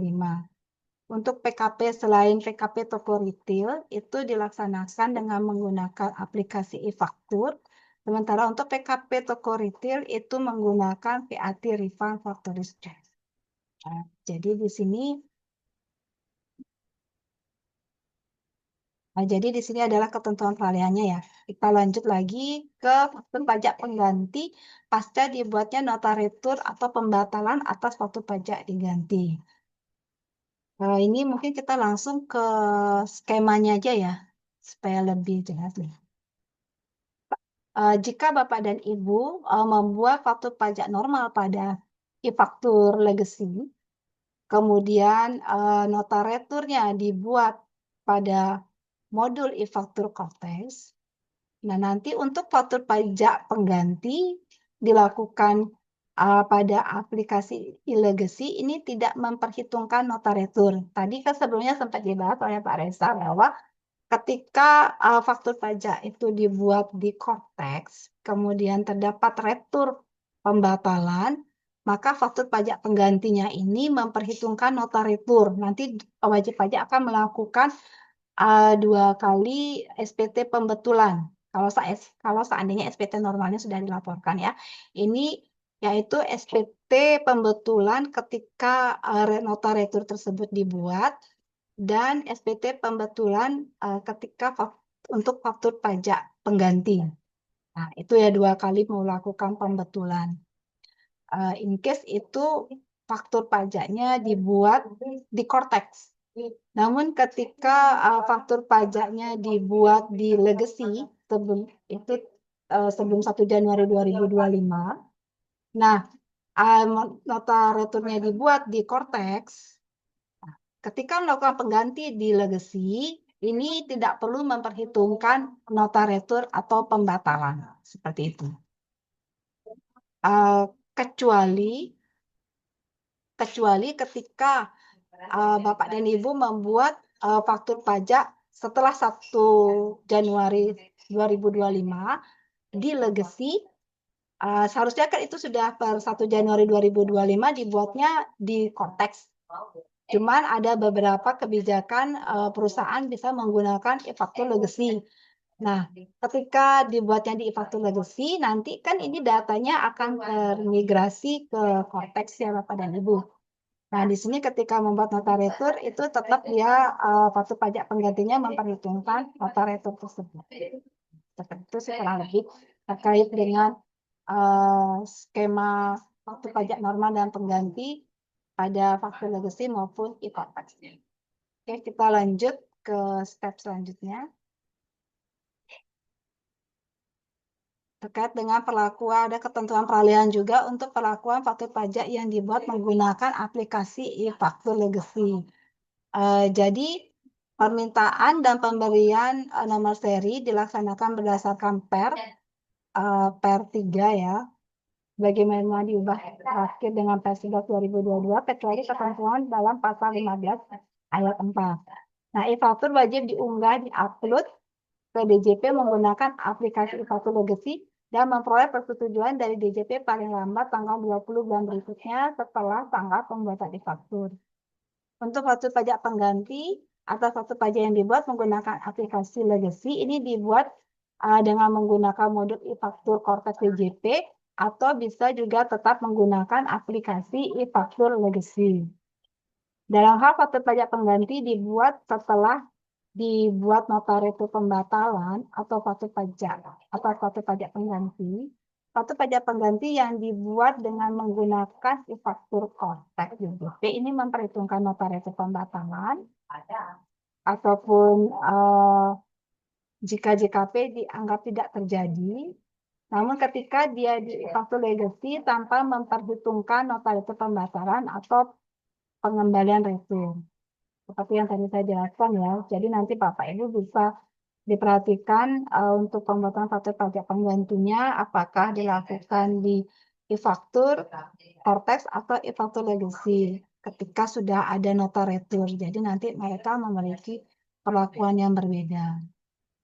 Terkait dengan pembatalan faktur pajak atau faktur pajak yang dibuat menggunakan aplikasi e-faktur legacy dilakukan dengan menggunakan modul e-faktur Cortex. Karena kan di sini faktur-faktur yang dibuat di legacy itu per 1 Januari 2025 itu kan semuanya nanti akan termigrasi ke Cortex. Jadi kalaupun pembatalan itu dilakukan di e-faktur Cortex seperti itu. Berbeda dengan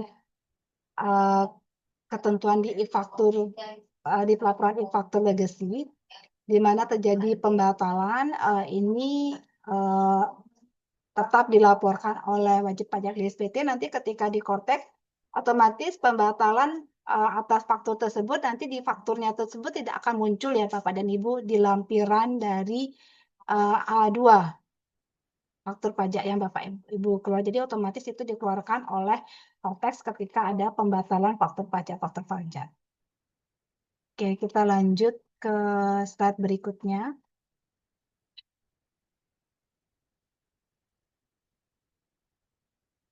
Oke, ini skema tadi yang sudah saya sampaikan juga. Kita lanjut ke ke slide berikutnya. Oke, ini juga sama ya, masih sama. Bagaimana proses penggantian faktur pajak di Cortex maupun legacy setelah adanya nota retur. Oke, kita next slide. Ini adalah relaksasi faktur pajak yang tidak lengkap cetakan atau keterangannya. Jadi karena kemarin masa peralihan dari legacy ke Cortex, di mana di masa-masa seperti masa Januari, Februari, dan Maret 2025, ketika diunduh atau dicetak dalam bentuk kertas, ini terdapat keterangan yang tidak tercantum dalam cetakan kertas. Nah, ini tetap dianggap lengkap ya, sepanjang keterangan tersebut sudah ada dalam sistem administrasi DJP. Jadi ini masih direlaksasi, walaupun pada saat Bapak dan Ibu mencetak PDF-nya, namun ada salah satu keterangan yang hilang, yang tidak memenuhi ketentuan formalnya atau materialnya, tapi sepanjang itu sudah direkam di sistem Cortex, maka untuk faktur-faktur pajak tersebut itu dianggap lengkap ya Bapak dan Ibu. Ya. Dan itu juga dapat dikreditkan oleh laluan transaksi dan itu sah. Jadi dapat juga dikreditkan. Baik, untuk selanjutnya. Selanjutnya.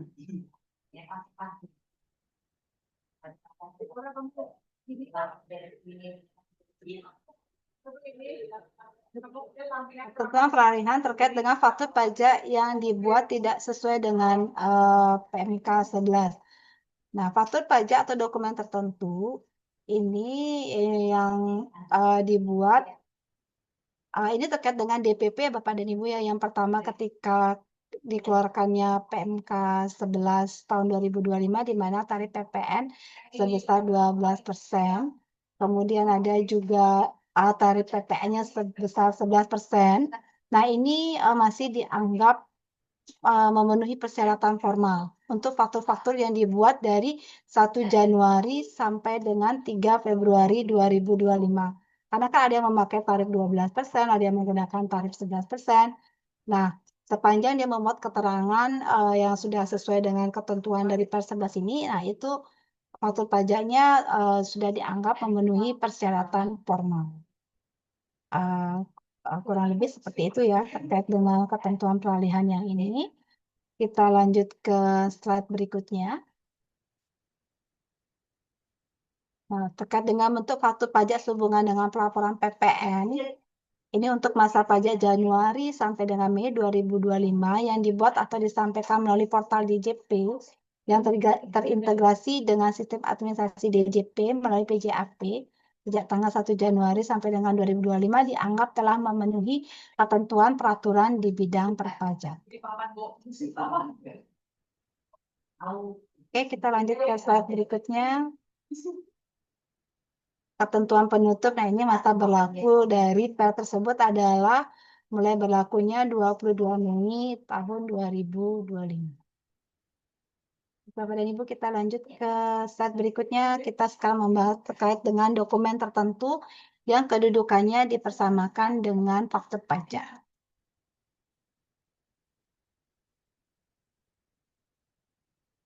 Next slide.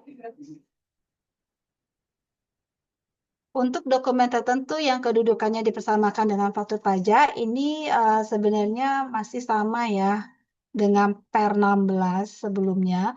Cuman di sini mungkin menambahkan beberapa dokumen-dokumen tertentu atau menggabungkan ya. Jadi ada beberapa PMK juga yang mengatur terkait dengan dokumen-dokumen tertentu yang dipersamakan dengan faktur pajak. Nah, ini dia dirangkum menjadi satu di per 11 dan terbagi menjadi beberapa klaster.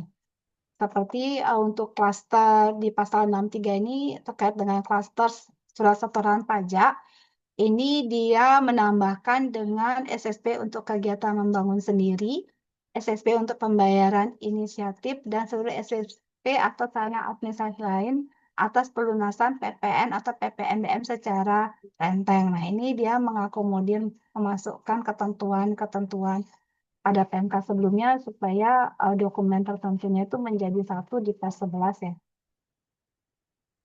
Kemudian terkait dengan klaster pasal 64 ini terkait dengan klaster pemberitahuan pabean impor, ini masih tetap sama, tidak ada penambahan. Kemudian juga ada klaster dokumen pengeluaran barang dari kawasan berikat, ini juga tidak ada penambahan.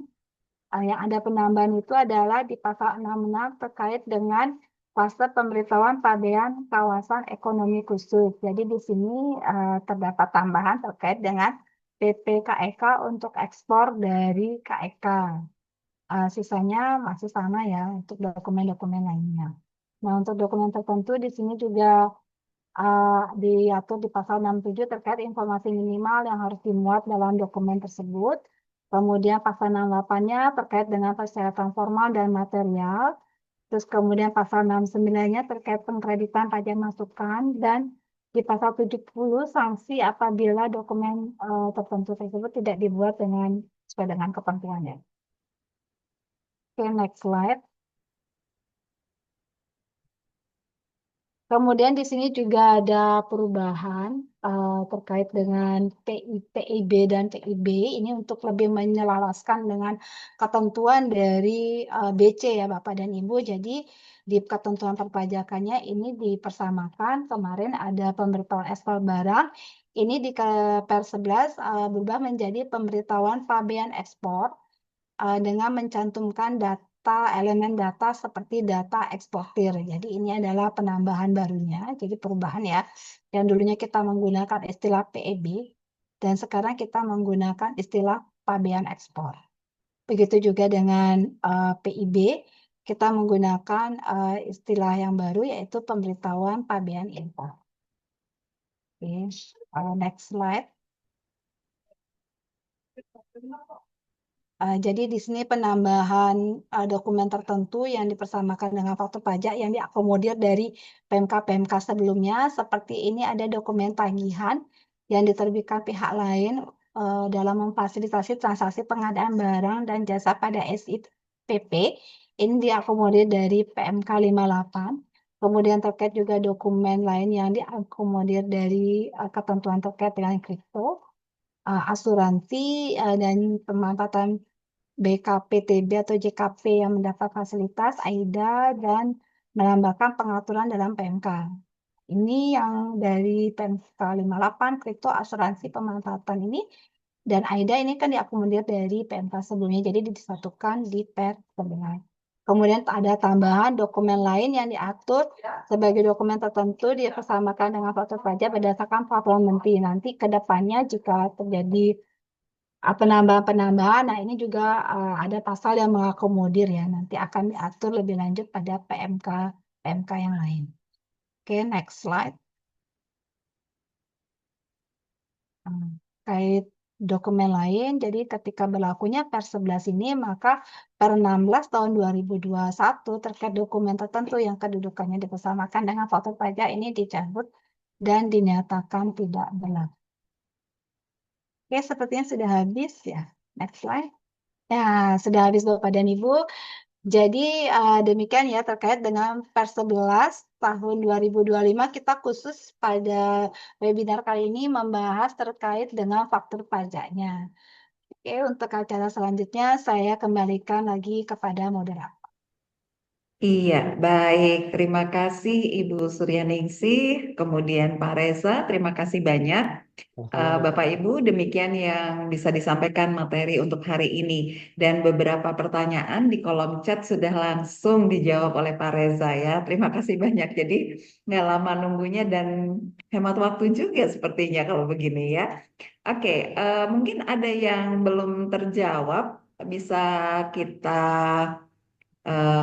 coba ambil satu ya Pak Reza ya dan Ibu Ya, ya, boleh Bu. Suryaningsih. Saya Oke. sambil screening. Silakan. Ya, baik. Dari Gung Is, terima kasih banyak. Selamat siang Bapak Ibu. Izin bertanya, jika kita melakukan pembatalan FP masukan di masa Januari 2025, tapi Ya, kita ada bawaan LB dari bulan Desember 2024, yes. otomatis kita ada kurang bayar untuk pembetulan SPT PPN Januari 2025 dan sudah kami bayar kekurangannya dan pada saat pelaporan SPT PPN Februari nilai LB yang masuk sesuai dengan nilai LB yang belum kami batalkan FP-nya. Itu Hmm. sampai kapan ya ditunggunya? Begitu katanya Pak. Iya, jadi nah ini tadi saya beberapa chat saya jawab. Ini memang case-nya kasuistik gitu ya. Jadi Mm-mm. eh, ya memang dia secara umum itu error. Terus beberapa error itu diselesaikan secara kolektif oleh developer Cortex-nya. Jadi kalau beberapa error yang selesai kolektif ya memang harus menunggu. Cuma ini adalah salah satu yang harusnya kemarin sudah terselesaikan. Harusnya. Oke. Tapi kalau misalkan masih, nah ini dia. Disinilah anomalinya.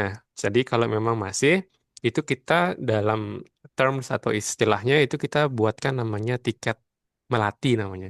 Jadi meja layanan TI, Teknologi Informasi, ke ke Direktorat Teknologi Informasi DJP. Jadi yang bisa membuat laporan itu hanya petugas di helpdesk, KPP terdaftarnya, atau melalui kering pajak. Nah, 1.500-200. Nah, jadi ini udah sifatnya udah kasuistik sekali gitu ya. Jadi nanti bisa dilaporin aja kalau emang udah terlalu lama nunggunya gitu ya. Oke, kurang lebih seperti itu untuk Kak Gung Isnya. Gitu ya, Iya, mudah-mudahan sudah terjawab ya. Karena kalau yang kasuistik seperti ini mungkin memang lebih baik langsung datang ke KPP ya, ya, masing-masing ya, Pak Reza betul ya. Bu. Oke, Oke, betul. baik. Dari Mbak Isti, apakah AR bisa, oh sorry, yang di atasnya dulu. Hmm, Em, hmm. oh sudah.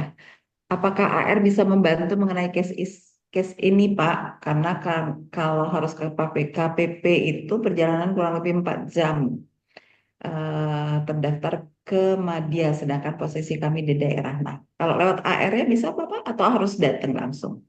Sebenarnya eh, akun akun jadi login yang digunakan untuk pengajuan itu adalah helpdesk. Jadi bisa bisa bisa minta nanti kalau memang udah komunikasinya terjalin nih sama AR-nya. Mm-mm.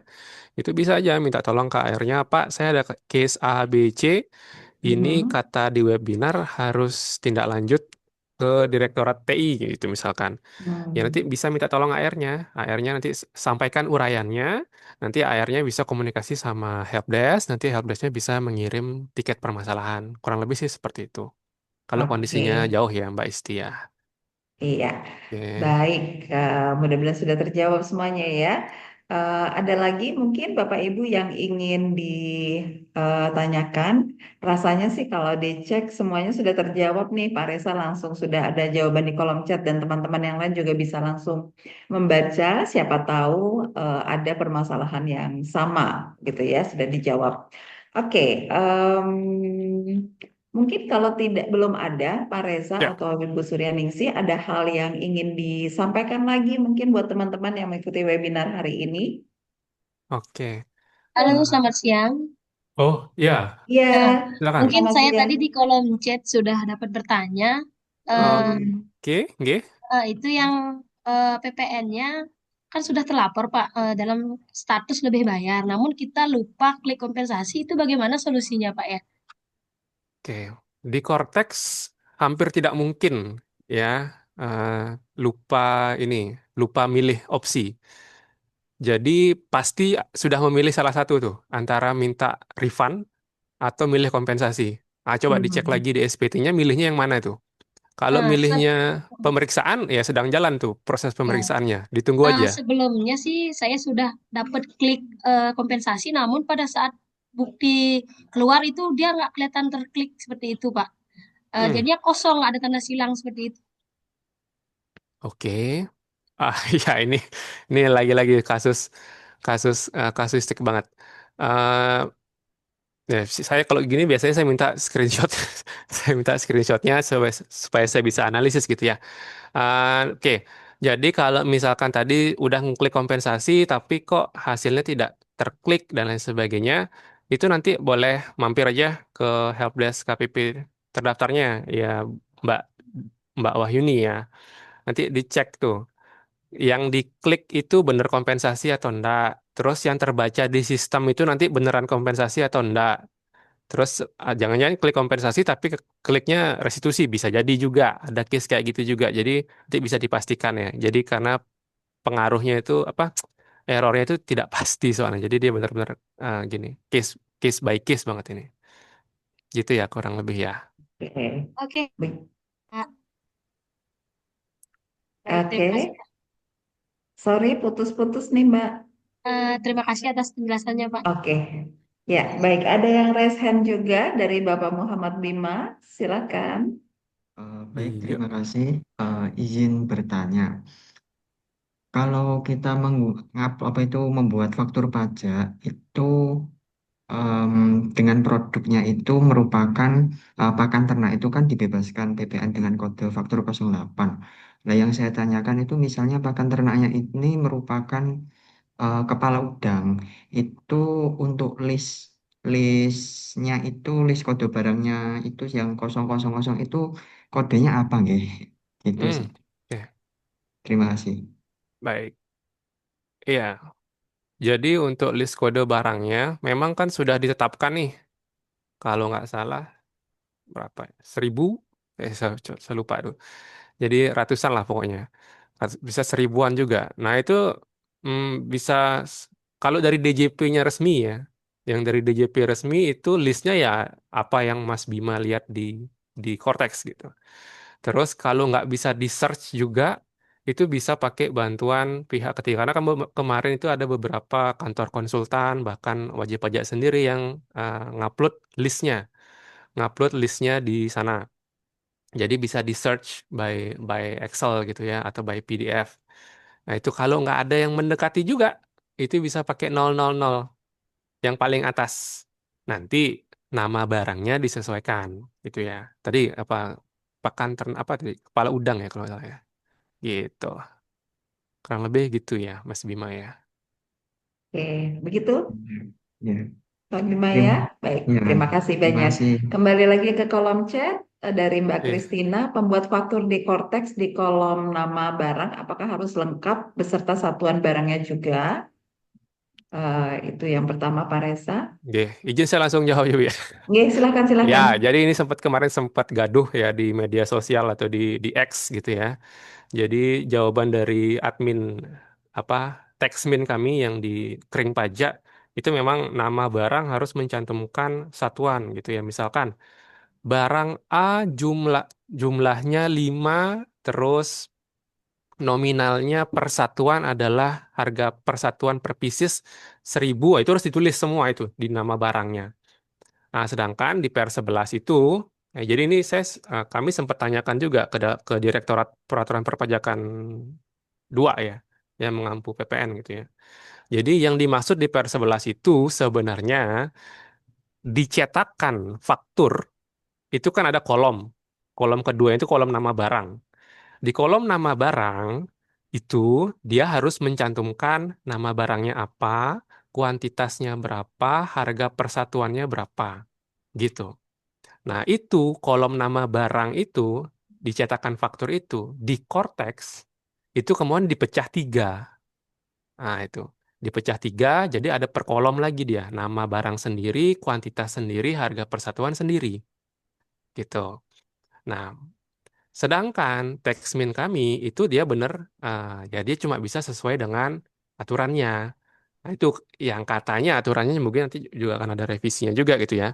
Jadi nama barangnya dia isi detail.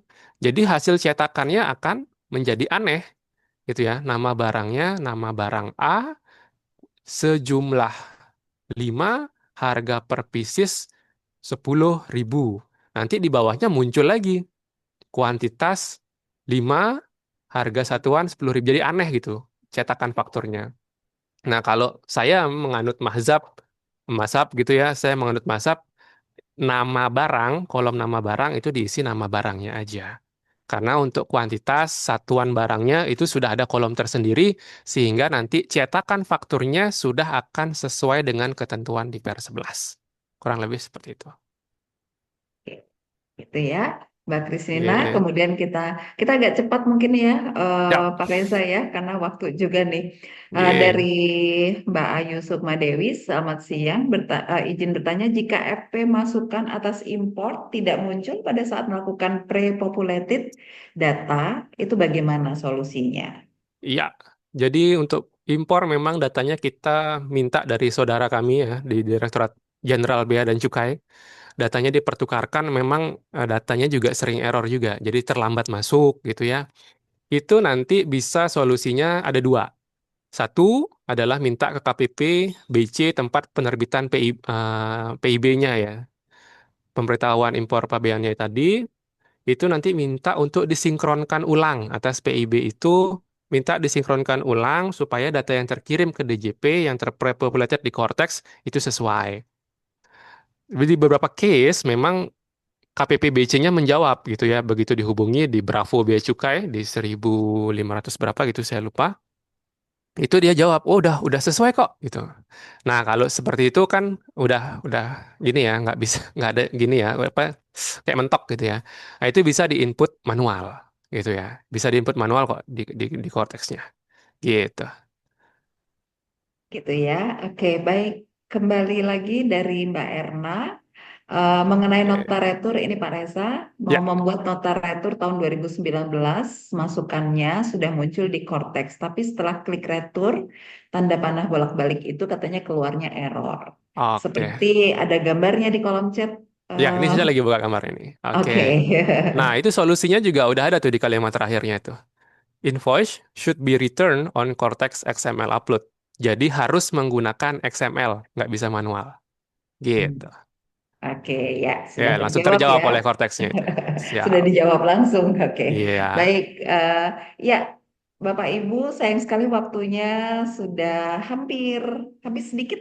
Oke, lagi satu aja ya. Sudah Siap. hadir Oke, masuk oke. nih Oke. dari Mbak Ita. Terkait faktur pajak dokumen lain, jika penjualannya sudah masuk di dalam faktur pajak dokumen lain-lain, apakah perlu dibuatkan faktur lagi? Ini untuk Oke. transaksi di SIP lah, di mana Iya. PPN dan PPH sudah dipotong langsung. Ya, Siap. Izin menjawab. Untuk yang SIP ya. lah itu termasuk dalam marketplace atau sesuai dengan ketentuan PMK 58 2022, itu maka dokumen yang diterbitkan oleh marketplace atau dalam hal ini SIPLA dipersamakan dengan faktur pajak atau dipersamakan juga dengan bukti pemungutan PPh 22. Jadi invoice-nya nanti otomatis terpopulated ke dokumen lain pajak keluaran ya kalau di sisi penjual nih. Kalau Mbak Itanya sisi penjual nanti invoice-nya otomatis muncul. Karena dia sudah dipersamakan dengan faktur pajak, itu tidak perlu dibuatkan faktur pajak lagi gitu ya. Tidak perlu nanti bendaharanya dihubungi untuk membuatkan bukti potong PPh lagi.